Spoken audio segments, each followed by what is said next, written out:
Professor Per Strömberg, you're the member of the Economic Science Prize Committee.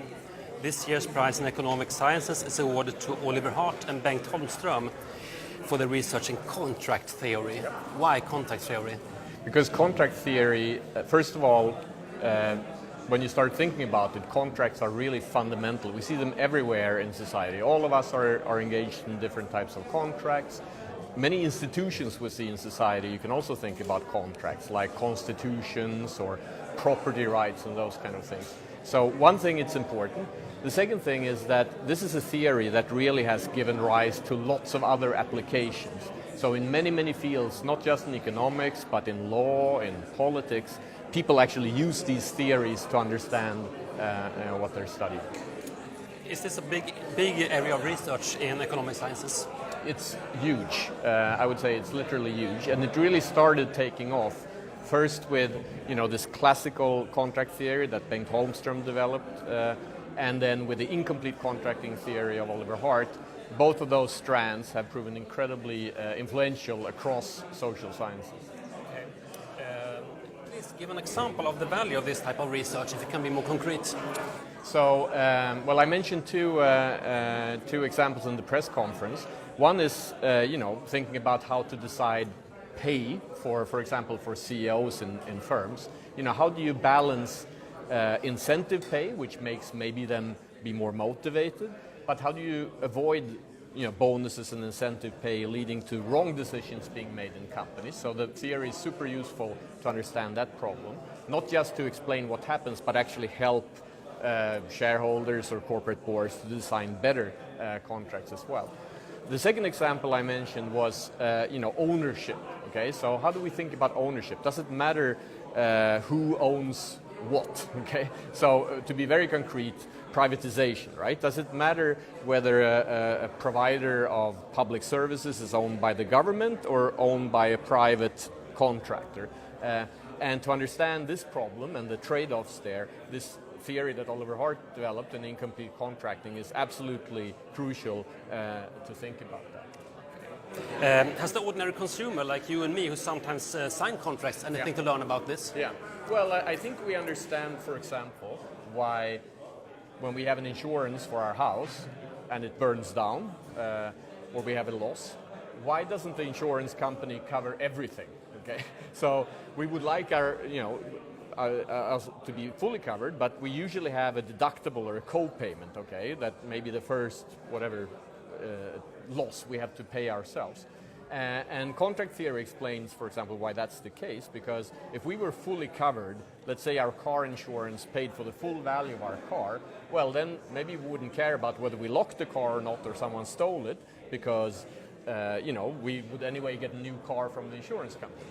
So these two things, it's just giving us insurance, but also making sure we have the right incentives to be careful. The trade-off between these two things is something we can understand and analyze with contract theory. Do you think the insurance companies are interested in this field of research? I know that insurance companies are hugely interested in this type of research. Actually, a lot of the insurance companies were among the first people, real-world people who really started thinking about contract theory and how to balance insurance and incentives.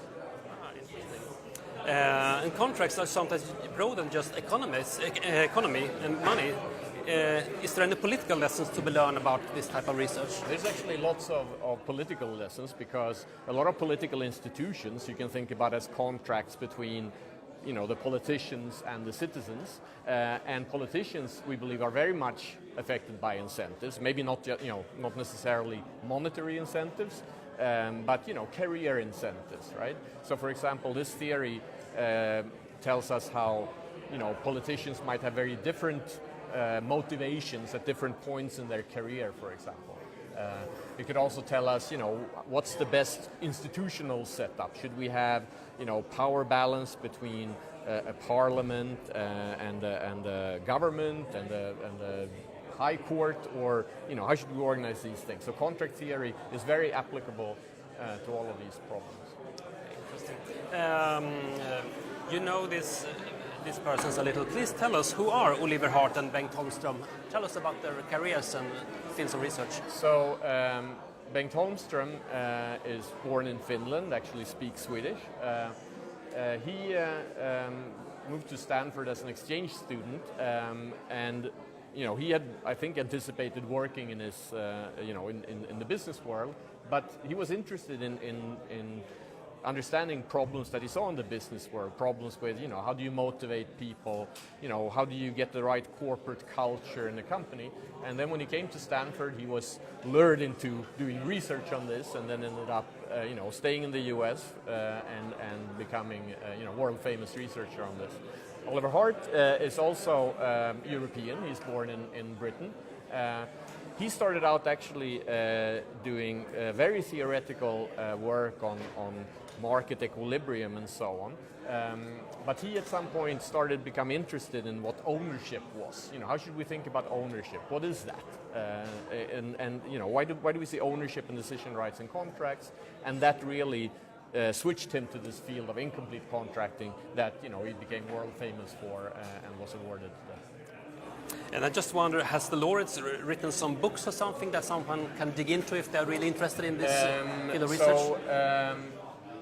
Well, they've both written some good sort of overview articles. Actually, together they have a nice overview of contract theory, maybe a bit academic, but Oliver Hart has written a few books also on incomplete contracting. That's interesting. And on the if you have the press release, we actually have a few links to interviews and biographies that are more accessible to non-researchers as well.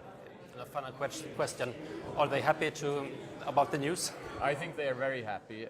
Obviously, they're very happy to get the award, but both of them actually emphasized how happy they were to share the prize with the other person. So I think they are very pleased right now.